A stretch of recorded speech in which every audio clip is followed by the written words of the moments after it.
Okay, for our 9.1, okay, for our 9.1 on your own, we're going to be working on reading the situation, understanding what's happening, writing an equation to match it, and solving for it. So write the equations have to have an equal sign and be balanced on both sides. So number 5 tells us that number of red marbles in a jar is 3 times the number of blue marbles. So I always like to ask myself, what do I have, right? We have red marbles, we have blue marbles. What do I have more of?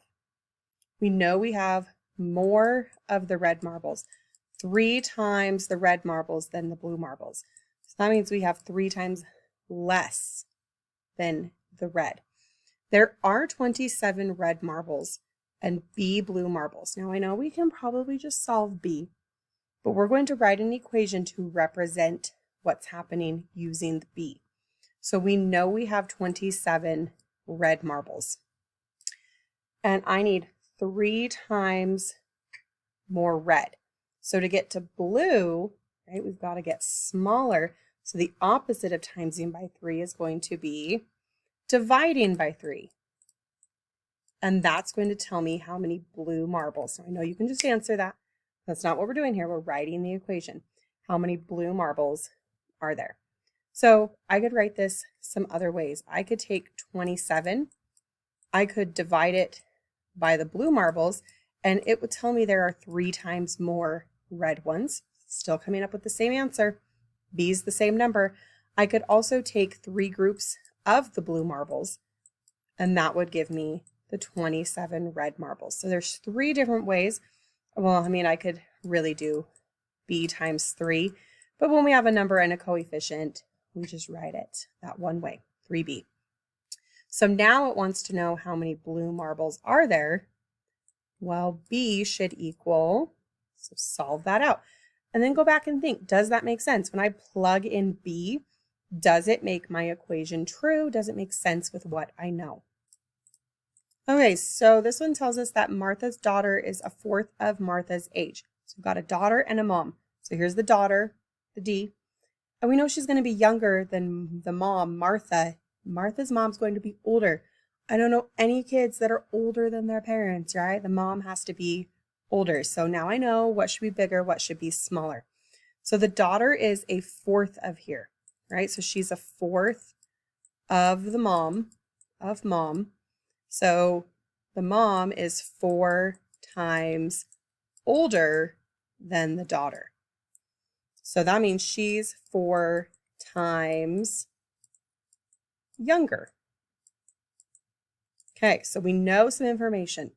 Now it tells us Martha is 12, or sorry, Martha's daughter. I don't wish they would give Martha's daughter a name. I'm going to call her Victoria. Victoria, the daughter, is 12 years old. Okay, so now we know she is 12. How old is Martha? We're going to write an equation. And if you just tell me how old Martha is and you've written down some information, that's an explanation for me. That's great. Okay, so we know Martha is 12. We're trying to find out how old is Martha. We're going to call her M. How do I get from 12 to M? Well, I know it's got to get bigger, right? She needs to get bigger. So that tells me I can add and I can multiply. Okay, well, looking at my information here, right? I know she's 4 times younger. So that means I've got to times this to get it bigger. So times by 4 will equal the mom. That's one way to do it. I could also, erase those really quick. I could write this backwards, right? I could say she's 4 times the age of 12 equals Martha. We can also flip this and I could take Martha's age. How old is Martha? We don't know. But I know her daughter, right? We've got to divide it by 4 is going to equal 12. I could take Martha. I could divide it by the age of 12, and I know that should be 4 times bigger. All of these are equations. When we plug M in, it's all the same number.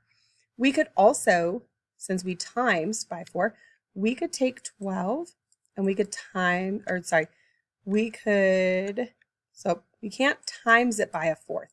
That's the one we cannot do. We can't just times it by a fourth. If I do that, that is 12 over 1 is 12. 4 times 1 is 4. That means the mom would be 3. That one does not make sense for mom to be 3 years old, right? So that does not work. What we could do is take 12, and she is a fourth of, okay? And I'm going to divide that, which makes me copy dot flop. And then I have mom is 48 years old, which, right, if I do 12 times 4, this problem right here is really what we did here. It's just a simpler, quicker way to get there. So the mom, Martha, should be 48. I'm asking myself, does that make sense? 48 is bigger than 12, and it's 4 times bigger, right? Or if I take Martha and I cut it into 4 pieces, the daughter is a fourth of that, 12. So there are usually 4 different ways to write each equation or more. All I need is one of them, but it has to have the equal sign, lots of times a variable, and then we solve it. Okay, number 7, Shan exercises daily. Today he did 85 push-ups, which is 20 more than he normally does. Okay, so we have Shan's day. Oh, yes, Shan is a boy. So daily he does 85 push-ups. But today he did well, no, he does not daily do 85. Oh my goodness, read the problem, Mrs. Richards. So today, let me start with today, he did 85. That is 20 more than he usually does. So usually on a regular day, he does, right, this is 20 more. So how am I going to get over here? I've got to go smaller. So I've got to get 20 less. So how am I going to go from here to here, right? We're taking it away. So we need to know how many P push-ups he does. So, right, he did 85 today. That's 20 more. So we're going to take those 20 away. Will tell me how many P push-ups he does on a regular day. So how else could we write this? Well, I could take 85 and I could subtract his push-ups, and that would leave me with the 20 extra he did today. Or I could take P and I could add on 20, the push-ups he does every day, plus 20 extras equals 85. And I can flip 20 and P around for that adding. I can't flip, 85 has to go at the front. That's the most he did. We're taking things away from that. So our adding one, we can flip around, and that gives us another equation. But our subtraction, we have to switch the answer there. So then P, go ahead and solve. Tell me how much he does. So use one of these to solve and then ask, does that make sense, right? P should be less, 20 less than 85. Okay, number 8, Philip writes the following equation to show how many hours each he needs to work to earn $108 at $12 an hour. So I'm going to make a little chart here. So here is my hours, here is my money. So when he works 1 per hour, he made $12. And I'm trying to get to 108. So I know when he works 2 hours, that will be $24. When he works 3 hours, that's $36. And we're going to keep on going till we get to 108. He said if he takes his hours and divides it by 12, that's going to be 108. So I want you to figure this out first. How many hours does he have to work to make $108, right? Every time I had to times this by 2, times this by 2, times by 3, times by 3. So how do I get from 12 to 108? How many hours is that? 9, right? He has to work 9 hours.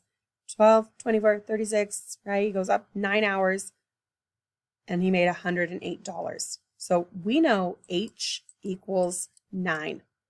So if I plug this in, if I do 9 and if I divide that by 12, that says 9 divided by 12. Well, that goes in there 7 times, and that's 84. I have 6 left over. That goes in there 5 times. That's 75.75. 75 cents. 9 twelfths. 75 cents.